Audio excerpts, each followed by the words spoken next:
What's up, everybody? Hopefully, you all are having a very blessed and wonderful day because today we're going to be going over a gameplay guide for Jean Grey, aka Phoenix and Marble Rivals. Now, Jean is a ranged hit scan duelist whose core gameplay revolves around focusing enemies that play close to each other and playing off of her spark mechanic, which continuously builds stacks that triggers an AoE explosion to damage nearby enemies and further spread the sparks to keep up the intense pressure and repeat the process. That's the general explanation for her, but now we're going to get into a bit more detail on exactly what it is she can do.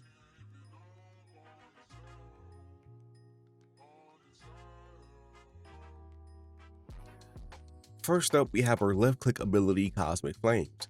Jean launches a fiery projectile forward, applying 1 spark to enemy's hit. Critical hits apply 2 sparks, and at 3 sparks, Phoenix triggers a fiery explosion that applies 1 spark to enemies around and healing over time to self, which heals for 40 points every time. Sparks from explosions also will not stack within a brief period. Jean has a total of 12 shots with a fast fire rate and fast reload, so the meleeing in between shots to make them faster trick isn't something I would recommend you do for her because it outright makes her fire rate slower.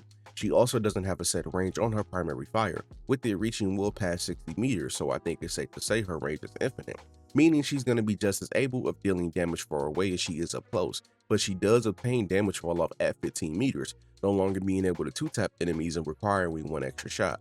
Now, the neat thing with Jean here is that she's not hard to get the hang of because as long as you can reliably land your shots, you're going to be fine because the main goal here is to stack her sparks as fast as possible because the more explosions you can trigger, the harder you're going to make the enemy strategist's job of out healing all that burst damage. Now, if you really consider yourself a marksman, you're going to get the maximum return on investment from her primary fire, and here's why. So as I've said earlier, she gets 1 spark per hit and 2 sparks per critical hit. 2 critical hits alone will not only trigger the explosion in self-healing, but it also adds another spark onto the target, which guarantees that the 3rd hit tap will instantly trigger a 2nd explosion. Now, when you add all of this up, 6 body shots will get you 2 explosions and self-heals that will be spaced out, and 3 head taps will get you 2 explosions and self-heals that fire off instantly. And if you look closer, you can see where the explosions don't stack because on head taps only, there's a delay in between each set of 2. Now, in an actual game, constantly getting head taps like this may be a bit of an issue for people, and I do understand that. So the best option here would be primarily going for a head tap with a body shot because minus the extra spark, you still get the whole combo off and your time to kill becomes much quicker than it already is because she already does a fair amount of damage, hitting for around 50 on body shots and more on headshots, and that's before the explosion kicks in. Her right-click ability, Telekinesis Burst, lets her mark a targeted area with psionic energy, followed by a series of fiery explosions. The first blast stuns enemies, while the subsequent 2 explosions inflict slow. It applies 1 spark to enemy's hit and it has a 10-second cooldown. Now, this move is tricky because you have to be mindful of where you actually use it because it's extremely dependent on the map terrain. The ability behaves normally when it fires off 3 explosions and each one applies a spark, meaning that if one person gets hit by all 3, that's a guaranteed explosion. But let's just say, for example, you fire this ability off too close to an edge or a wall. Unless there's enough space for the explosion to register, it just flat out won't happen, meaning you'll get either 2 or just 1 explosion. Jumping back to where I said it's terrain dependent, that also counts whenever you hit a target, because you can fire the ability at a spot and simply let it travel forward. But if you manage to connect with a target, no matter what, the first explosion will always spawn in the last spot they were standing in when the initial hit made contact, and it will travel forward based off the direction you were looking when you shot. The ability works as best when you can hit numerous targets because, again, each explosion adds a spark, meaning if you hit 4 people, all 4 have at least 1 spark, and that now gives you a better chance of getting the chain reaction explosions you're looking for playing as this character. Another thing terrain wise is that you can kind of set up some tricky plays with this ability, and I'm going to explain how.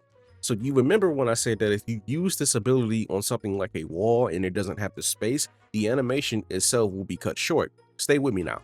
If you use this ability on a wall, for example, that has a curve or a turn, it will follow the direction of that object itself. If I fire the ability straight at this wall, I get 1 explosion. Now, if I fire it close to the left side of the wall where there's a curve, it follows the curve. This gives you another way to tag enemies in close quarters and even flyers, because let's say you're stuck in a room with a flyer, or you notice that a flyer is too close to an object you can see like a wall. In this example, if the ceiling is low enough, You can shoot the ceiling and still tag the flyer. The first explosion will stun him and cancel flight for about a second, and the last two will apply slow so that you can finish him off quicker. Now, if you hit the flyer directly with this ability, you will still do damage, but you will not get the full animation with the explosions, and this applies to everyone because the target has to actually be connected to a surface to get the full animation. Also, because the first explosion registers as a stun, you can use this ability to cancel ultimates as well. Now, the timing is a bit tricky, but you are more than able to stop ultimates like a Strange, a Penny, Hawkeye, a Storm, you name it. Her E ability, Dark Ascent, lets her merge with the Phoenix, entering a state of free flight. Gain a movement boost while continuously replenishing ammunition. Now, this is her only move that doesn't have a cooldown, and on the right side of the cursor, you can actually see her meter gauge, letting you know how much is left in the tank. If you ever played Star-Lord, then this kind of ability should be very familiar to you.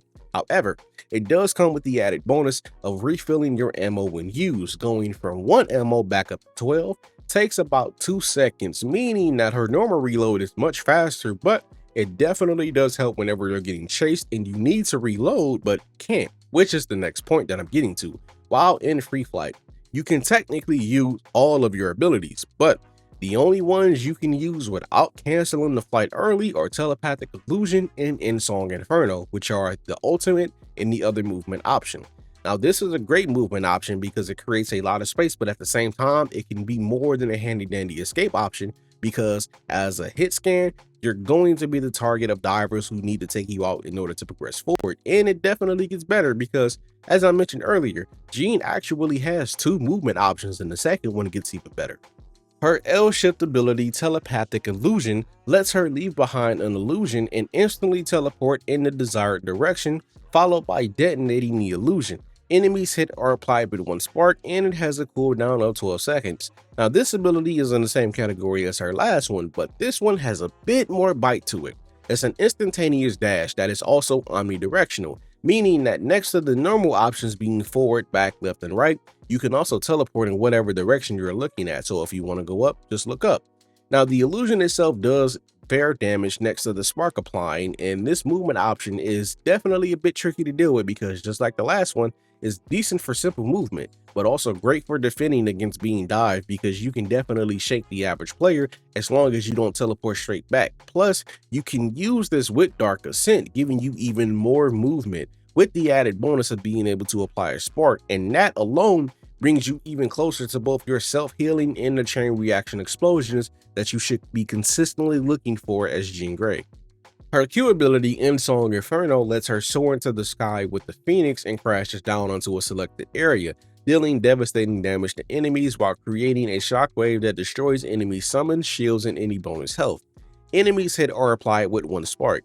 Now, this is a very powerful ultimate that can change the tide of a fight like most ultimates, but it has a bigger return on investment for numerous reasons. 1, you can technically use this ult from anywhere, but something that's both a positive and a negative here is that you won't be present when the ult finishes unless you fire it on the exact spot you're in.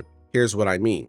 You can send this ult from across the map if you really wanted to, and there's a 20-second timer on it, so if you haven't already made up your mind yet, you can take some time and think about who you want to hit before you do it. But let's be honest, you should already know exactly what it is you want to do before you press that damn button. Now, if the time runs out before you hit anything, the ultimate will just cancel, and whether you did hit your target or not, unless you're already standing in the strike zone of the ultimate, you're gonna return back to where you last were when you first triggered the ultimate. Now, controlling it is the tricky part because it likes to take wide turns, so when you're using this in tight spaces or indoors, you have to time and aim it correctly for a direct hit, otherwise it's gonna smack a wall. However, there is some saving grace here. On impact, it releases a shockwave that applies a spark to everyone that was hit, so if you're in the area, you can follow up right away. The next big positive is that it destroys all summons on the field. Now, bonus health and shields are self-explanatory, but I'm going to list every summon here that Insong Inferno can destroy on contact. You have Penny's Spider Nest in Mines, Hela's Ultimate, Rocket's Ultimate and Respawn Beacon, Groot's Walls, Punisher's Turret, Squirrel Girl's Ultimate, Moon Knight Onks, Namor Squids, and Loki clones. Also, one more piece of info because this is very important, but I almost didn't mention it just because I don't think this is going to be happening very often. But Jean's ultimate can also run through things like Magneto's ultimate and Iron Man's ultimate as well, because they do count as kind of projectile slash summons. She will take damage, but she can still wipe out the ult and continue with hers moving forward, as you can see here in this clip. Her passive ability, Mind's Grace, lets Jean imbue Wolverine with the awe-inspiring Phoenix Force. With this power, Wolverine's Feral Leap transforms into Phoenix Warrior. While active, he is enveloped in Phoenix flames that continuously scorch him and nearby enemies, dealing percentage damage. In this state, Wolverine's abilities gain lifesteal when inflicting damage. Jean also gets a 10% passive damage boost for being a team-up anchor this season.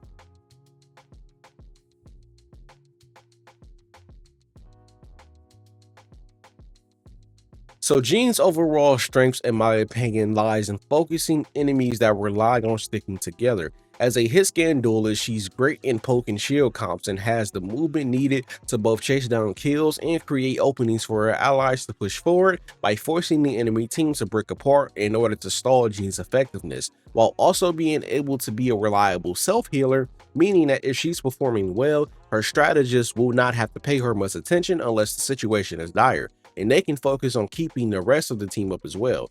Her spark mechanic is a great offensive option against backline divers because her quick burst damage will either finish off the enemy or force them to retreat, while the strategists either play patty cake to stay alive or assist Jean in not letting the diver escape, because again, if Jean is hitting her shots, she's able to keep a very steady level of sustain going. Now, being a hit scan character means that you're gonna have your fair share of divers coming after you. For example, there's gonna be a moment where you might find yourself focusing on a kill and then you hear a web from behind. Your immediate reaction will either be fight or flight, but lucky for you and Jean, you can do both. You have the means of escape to separate from Spidey before he can get his kill combo off, and if you manage to tag him with telepathic illusion, that's already one spark applied, meaning you either need a head tap or 2 body shots to trigger your self-healing in the explosion. Don't be afraid to use these as escape options, because panicking or second guessing yourself will do nothing but give Spidey exactly what he wants. When you're using your ultimate, make sure that your positioning is decent so that you can fire it, have a clear line of sight, and be able to follow up in the aftermath, because popping it directly in the middle of a fight means that you're going to be vulnerable on the return. Focusing on targets like Strange, Loki, Groot, Luna, Storm, and etc., that is your bread and butter. That will be how you will get the biggest bang for your buck, because, and I have to say this because I know some people are going to do this, do not play Jean like she is Hela. Hela is single target focused, while Jean is all about hitting as many people as quickly as you can.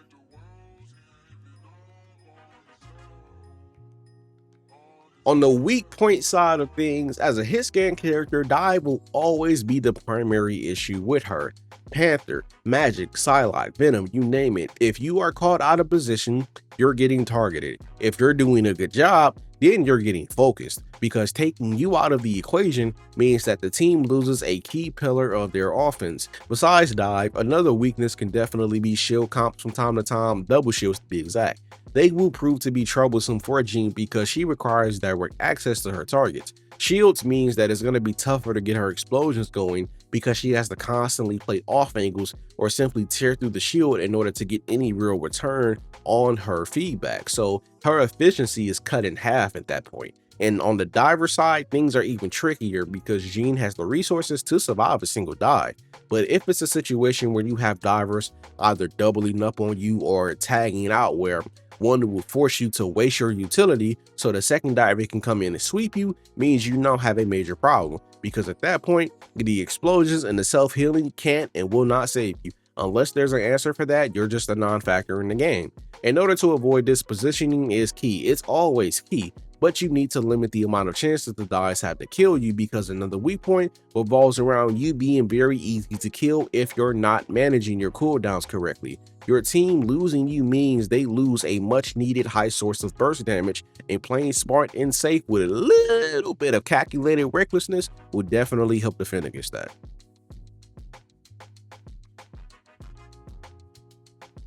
After everything is all said and done, Jean is definitely a strong duelist who rewards smart target prioritization, good positioning, cooldown management, and decent aim. She's also a much needed answer to poke and shield comps because of her explosions and chain reaction mechanics. She's literally built to force people apart and allow her team to pick out stragglers while she focuses on the main targets who are dumb enough to still remain in her line of sight. Now, if Jean is someone you want to spend some serious time playing with, focus on attacking groups of enemies instead of single targets so that you get a bigger bang for your buck. Even if it's just a duo like Groot and Luna, focus on them instead of trying to focus on a Psylocke that's been annoying you and who's currently way off in Timbuktu. Focus on the duo in front of you. Focus on saving your movement options for divers and quick escapes. Be mindful of the terrain with Telekinesis burst because it opens up new ways to apply damage if you can't get an easy shot.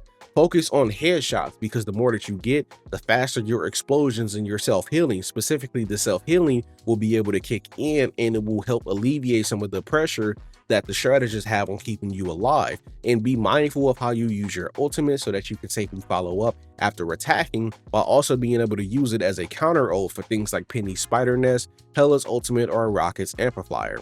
And with that being said, that brings us to the end of the video.